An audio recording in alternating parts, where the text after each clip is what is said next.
Keyboard एक main input device है। क्या बोला है? मेन इनपुट डिवाइस है,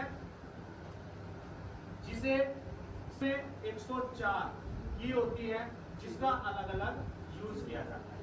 ठीक है, अब आप नीचे यानी कि उसमें लिख देंगे अल्फाबेट की कितनी है, आपकी न्यूमेरिकल की कितनी है, फंक्शन की आपकी कितनी है, तो आप इस तरीके से अलग अलग उसे डिफाइन कर देना। ठीक है, और जब टैग की का यूज अपने अनुसार कर्सर की लोकेशन सेट करना होता है, अपने अनुसार कर्सर की लोकेशन को सेट करना होता है, जिसे रूलर बार में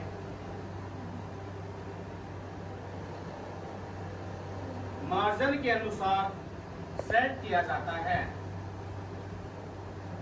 कोई भी अल्फाबेट लिखा, जैसे मैंने ए लिखा, अगर मुझे यहाँ पे यानी कि 3 वाला जो इंच है, यानी कि 3 जो पॉइंट है इसमें रूलर बार के अंदर, यहाँ पे परसेंट होना है, तो परसेंट होने के लिए सभी बच्चे मोस्टली क्या करते थे?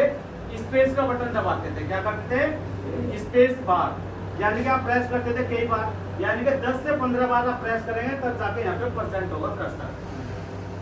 लेकिन अगर आप एक ही बार में आप यहाँ पे आना चाहते हैं, तो आपको क्या करना है? रूलर बार का जो मार्जिन है, इसमें जहां पे भी आपको सेट करना है, वहां पे आपको एक बार क्लिक करना है माउस से। क्या करना है? क्लिक करना है, तो उसका जो रूलर बार है उसके मार्जिन पे लेफ्ट अलाइनमेंट का एक पॉइंट, एक आइकन बन जाएगा वहां पे। और जैसे आप टैब की यहाँ पे प्रेस करेंगे, तो कर्सर कहां पे परसेंट होगा आपका? जहां पे आपने टैब सेट किया हुआ है। तो यानी कि इसका मतलब होता है कर्सर की पोजीशन को सेट करना। ठीक है, डिफाइन द डेस्कटॉप और आइकन्स के बारे में कैसे ही।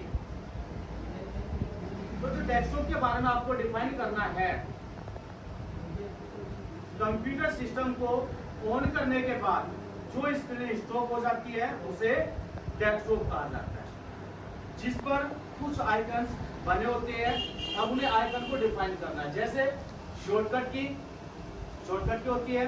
ठीक है, या नेक्स्ट होता है इसमें आइकन्स वगैरह। आइकन्स में आपको डिफाइन कर देंगे कौन कौन से आइकन्स होते हैं, या फिर आपके फोल्डर्स होते हैं। और जो आइकन्स होते हैं आपके 3 प्रकार के आइकन्स होते हैं। कितने प्रकार के? 3। एक होता है शॉर्टकट आइकन्स, फोल्डर आइकन्स, और होता है डिफॉल्ट आइकन्स। क्लियर है? शॉर्टकट, फोल्डर और डिफॉल्ट आइकन्स, तो ये आपके 3 प्रकार के आइकन्स होते हैं। अब शॉर्टकट आइकन्स कौन सा होता है? शॉर्टकट आइकन्स होता है जिसपे ये ब्लू कलर का एरो होता है। अगर आप डिफाइन करना चाहते हो ज्यादा, तो आप डिफाइन कर सकते हैं। ब्लू कलर का एरो है बना के उसमें एक फोल्डर बना देगा, फोल्डर का हो गया। और फिर बाकी आपके डिफॉल्ट कौन से होते हैं, जैसे आपका रिसाइकिल पे आपका डिफॉल्ट आइकन्स की कैटेगरी के अंदर आता है। डिफॉल्ट का मतलब है जो आइकन्स ऑलरेडी पहले से ही बना हुआ है, यानी कि विंडोज के साथ में जो फोल्डर वो आइकन्स बन के आता है, उन्हें डिफॉल्ट कहा जाता है। जी, के बारे में आपको क्या लिखना है? शिफ्ट की के द्वारा किसी भी सिंगल कैरेक्टर को कैपिटल करना होता है। शिफ्ट की के द्वारा किसी भी सिंगल कैरेक्टर को कैपिटल करना होता है। अब कैप्स लॉक की बात आ गई इसमें। ये कैप्स लॉक ऑल लेटर को कैपिटल करना होता है, ऑल लेटर को कैपिटल करना होता है। अब आप इसके अंदर एक सिचुएशन एज ए कंडीशन दे सकते हैं, ऑन और ऑफ। ऑन लिखेंगे और फिर यहाँ पे आप ऑफ लिखेंगे। जैसे आपने इसके अंदर, या आप थोड़ा सा डिफाइन करना चाहते हो, उसी के बारे में एक लाइन और ऐड करना चाहते हैं, तो आप उसके बारे में लिखेंगे। यदि आप कैप्स लॉक ऑन करते हैं तो ऑल लेटर या ऑल कैरेक्टर कैपिटल होंगे, अगर ऑफ करते हैं तो स्मॉल होंगे। वो एक क्या होगा, उसका इंस्ट्रक्शन यानी उसका एक नोट हो जाएगा। ठीक है, एक काम क्या है आपका। दूसरा पॉइंट आपका डिलीट और बैक स्पेस की। डिलीट की क्या काम करती है? मोस्टली सभी को ये पता रहता है कि सिलेक्टेड टेक्स्ट को डिलीट करना होता है, क्लियर है? लेकिन काम क्या करती है, जो आप टेक्स्ट लिखते हैं, मीन्स आपने टेक्स्ट लिखा, उसके जो राइट साइड का टेक्स्ट रहेगा उसे डिलीट करने का काम करती है। राइट साइड के टेक्स्ट को डिलीट करने का काम करते हैं, मीन्स इरेज करने का काम करते हैं। और जो बैक स्पेस की होती है उसका जो काम होता है लेफ्ट साइड के टेक्स्ट को इरेज करना होता है। क्लियर है? जैसे आपने यहाँ पे कोई टेक्स्ट लिखा, भाई देखो थोड़ा सा सीरियस होकर पढ़ते हैं। अब आपने यहाँ पे कोई भी टेक्स्ट आपने यहाँ पे लिखा, जैसे अगर आपने ये पे लिखा होगा, आपका कर्सर यहाँ पे परसेंट है जी भैया। अब परसेंट आपका कर्सर जैसे यहाँ पे है, आप यहाँ पे कौन सी की प्रेस कर, राइट साइड का। क्लियर है? आपके दो पॉइंट रहेंगे, जैसा आप सिलेक्ट करेंगे, कहते हैं कि भाई ऑल टेक्स्ट को सिलेक्ट किया और डिलीट कर दिया, या डिलीट से डिलीट की का डिलीट करना होता है, ऐसे नहीं देना है। जैसे मान लिया आपसे कट के बारे में पूछा, कट का यूज क्या होता है, तो आपको वहां पे लिखना है सिलेक्टेड टेक्स्ट को कट करना होता है। क्या बोलेंगे? कट करना होता है। आप ब्रैकेट में लिख सकते हैं लोकेशन चेंज करना होता है, ठीक है। और कट के बाद क्या करेंगे आप?